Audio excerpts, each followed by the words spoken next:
All right, so we're here with the next part of the art update, and this is the next part of Jeff's project. So what you're looking at right here is the test print, and it's very different from the pencil drafts that you saw. So for starters, the tower shape is conical, much like the way Jeff described it to me. We have these cloud shapes here that are ascending, so as they go upwards, they get smaller, and then we have this vortex on top. You may not be able to see the color gradation in there too well because it's very faint, but essentially what's going on is this color vortex is descending, and so it's creating an hourglass effect. And if you think about the hourglass, it's wide at the bottom and top, and then as it comes to the middle and meets, it narrows, and that creates visual tension where the 2 points connect. And that's kind of what's happening here. Is this tower is bright orange and it's connecting into a purple blue shape. The clouds around it are funneling upwards and the vortex is kind of coming downwards into the tower. And that's going to convey like a sense of tension. Now, as I talked earlier about Dan Seagrave and the way I broke down the perspective check when I showed you the digital version, you can clearly see that this tower is in a sort of like flat rendered perspective. You really can't think of it in terms of a three-dimensional object because it's not really in three-point perspective like the rest of this image is. It's really in its own sort of placement. But that said, it still has a sense of depth because it's in front of these clouds. So it's kind of like an aberration in that this form right here is sort of breaking the rest of the perspective. As I pointed out earlier, everything in the foreground is in its own perspective, in the midground and in the background, of course, the island itself. Basically, I went ahead and printed 3 copies of the color version at Mega Solutions. They're a local shop. They're really good. I enjoy working with them. They printed off this on 60-pound paper, and I'm experimenting with different paper types. As you can tell, it's curling a little bit. So I bought 3 because I figured as I worked with this, it would get a little moist and there would be some curling like this. I'm going to experiment with different paper types and see what the printing process is like for templates. That said, I'm really enjoying the quality of this. The lines are pretty sharp in the color version. There's a little bit of loss of quality, again, where the vortex is. You can't see some of the color separation, but I can see enough of an outline of it where if I go over it with a pen, I'll be able to more finely see the line. Down here in the cliffs area, like below the bridge, there's some color definition here that's been lost. But for the most part, it's a good representation of what it is I sent them. I'd say this is like 80% where I'd like it to be. And for like a first test print, that's pretty good. I'll definitely try tweaking my test prints in the future to be a little bit more contrasting, like higher contrast, so I can more accurately see what it is I'm working with. There's a few little things that in hindsight I'm noticing are kind of bothering me that like I wish I had maybe been a little bit more careful with. Like for example, the plane change right here is not quite accurate. This isn't quite where it should be. And there's some tweaking that I'm going to have to do, but for the most part, this is where it needs to be. And again, this is the color print. Moving on though, black and white print, it's interesting because you can see very high contrast, and that's very helpful in some sense. Up here, the vortex came out very clear, and you can kind of see that definition much more sharply. But everything in this bottom shelf area is totally lost, and I was not pleased with that because clearly that's not all black, and that's just the printer not being able to create enough color definition. What that's making me realize is if I'm going to keep doing test prints, it's probably not worth the money to do it in black and white if it's going to come out like this on that particular printer. It might be worth doing a black and white on a different printer. So I'm going to talk to them about that and try and experiment with just different printing processes, and we'll see how that goes.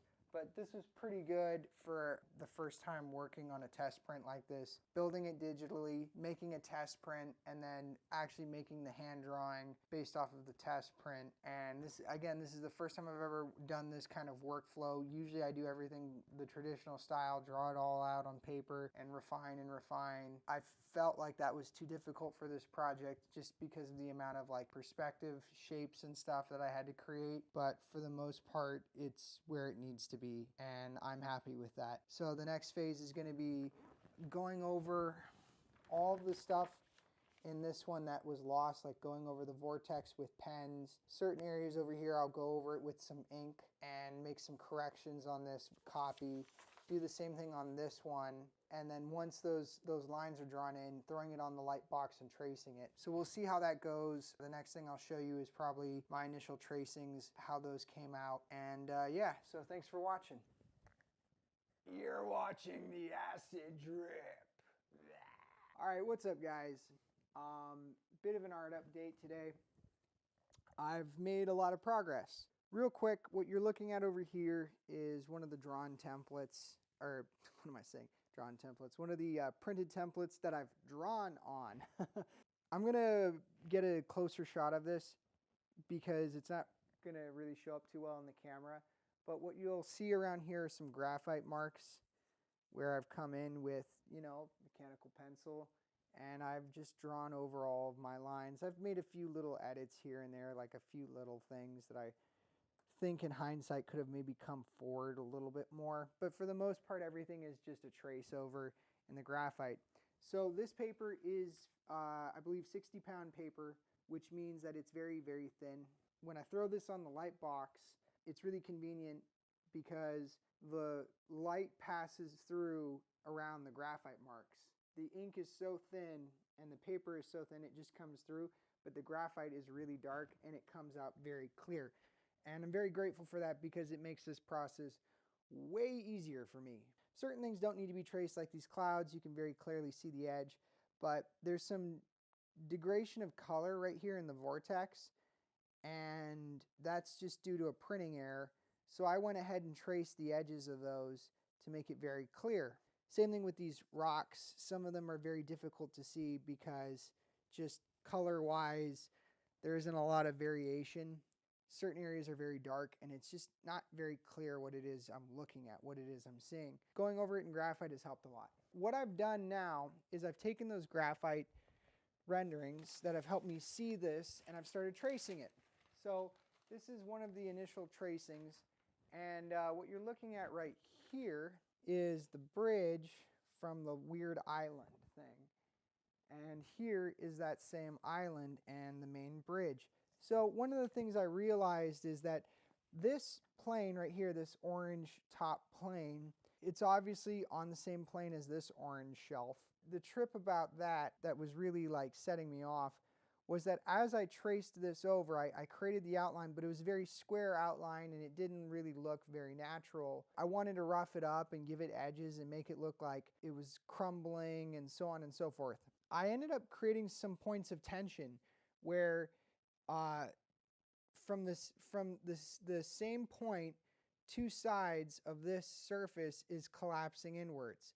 So you can kind of see right here that there's a small arrow that I've drawn, and I'll emphasize that a little bit now, that there's an arrow here and kind of like an arrow coming inward here.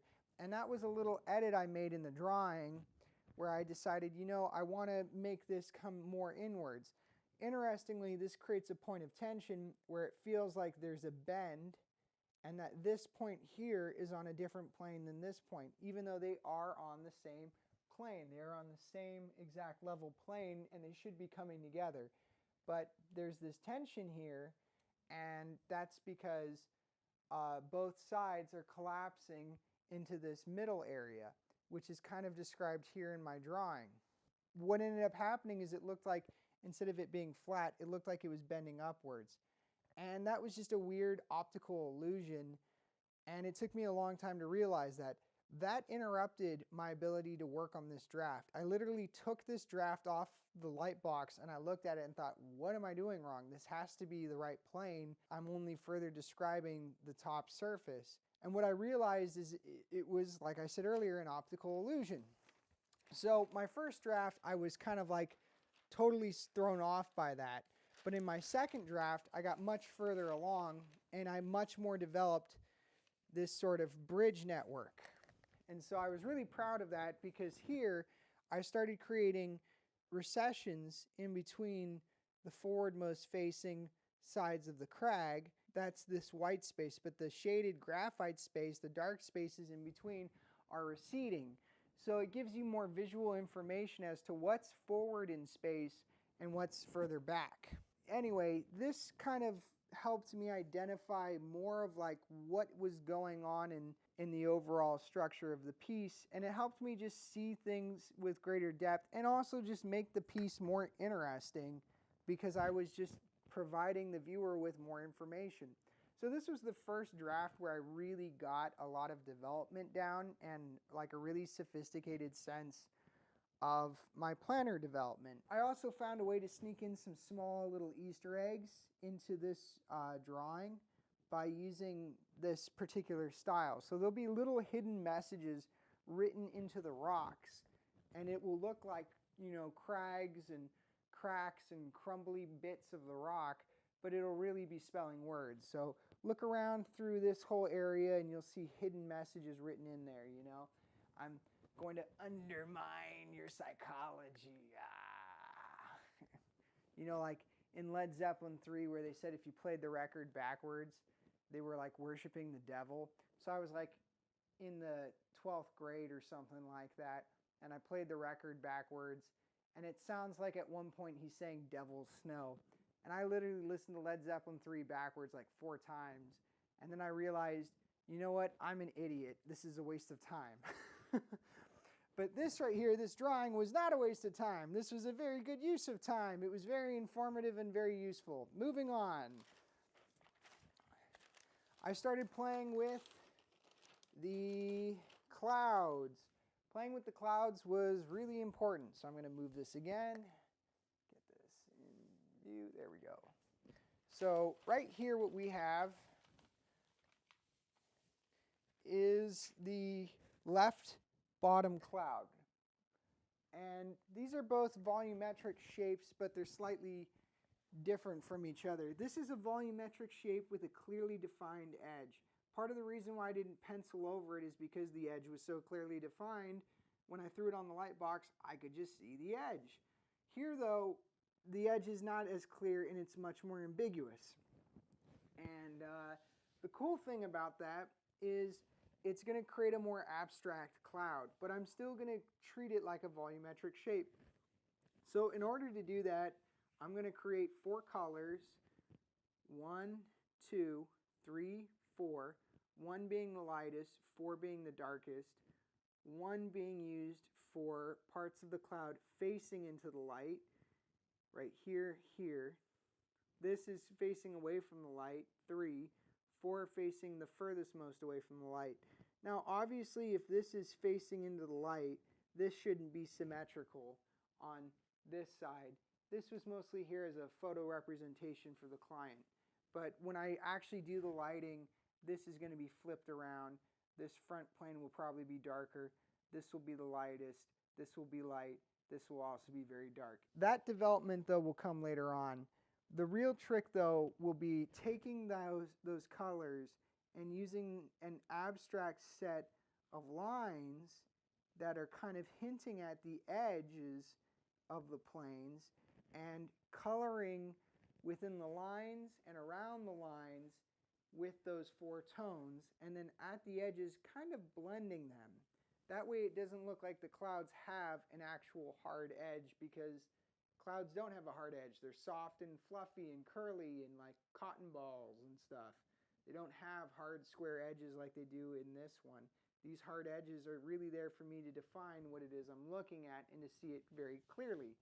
So here it's a different story. So that was the first example of the cloud. Then I started playing a little bit with the island because, you know, that's where everything's going to come out of. And the island, the style of the island and the mountains in the island matched the bridge drawings that I showed you earlier, which led me to my fourth and most recent draft, the one that has the most amount of development for the tower. Right here, you can see the tower that I came up with in the computer and the tower I drew. So it's not exactly easy to see, but these shapes inside the drawn tower are eyes, and Jeff requested for there to be eyes. He's highly inspired by the band Tool and obviously the artwork of Alex Gray. So he asked me to really focus on getting some really trippy looking eyes, so I came up with a design for that. And the real thing that facilitates the eyes, though, is the tower itself. So I based the tower off of kneecaps and elbows.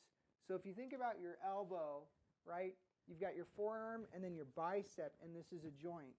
So this area right here is kind of like a really weird elbow, and this big one over here is like a kneecap.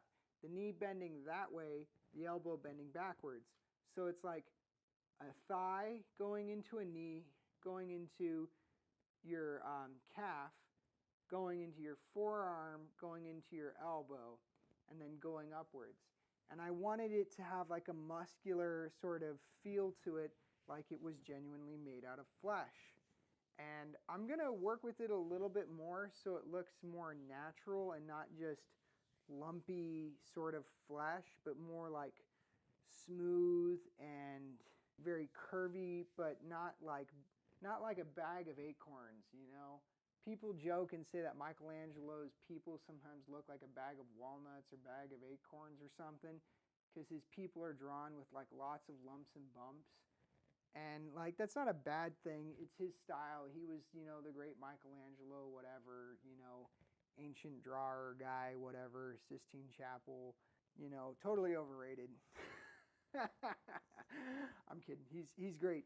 But his artwork has a lot of lumps in it. I wanted to make this a little bit smoother so it wasn't so unpleasant to look at. Because you're looking at an object with a bunch of eyes. It is a distortion, unnatural aberration of nature. You don't want to make it so disturbing that it's unpleasant to look at. Jeff's idea was to make this a beckoning tower, not like an evil dark tower.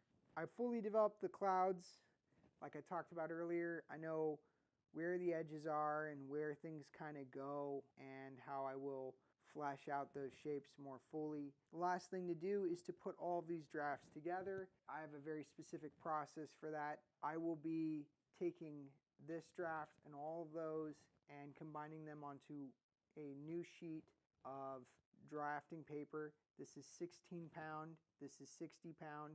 The 60 pound is even lighter, or the 16 pound is even lighter than the 60 pound. So this is already very translucent. This even more so.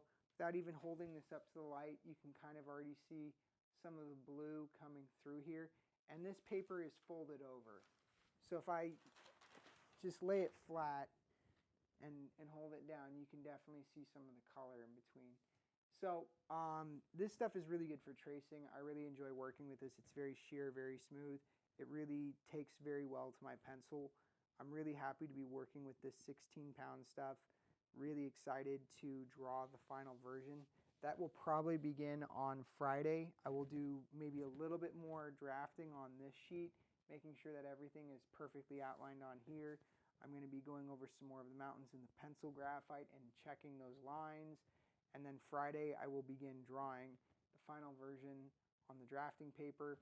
When the drafting paper version is done, I will then bust out my arches hot press paper and trace that onto the arches paper. I'm going to experiment with using a slightly different style where this will be the line art, and instead of transferring the line art verbatim onto the arches paper, I'm going to ghost in the shapes, and then I'm going to go about it with a paintbrush and try and describe all of the plane changes and shapes with the paintbrush, instead of using a hard ink line to describe where everything is.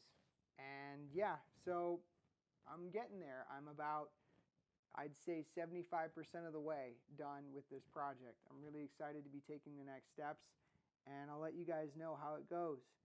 Thanks for watching, and this is the acid drill.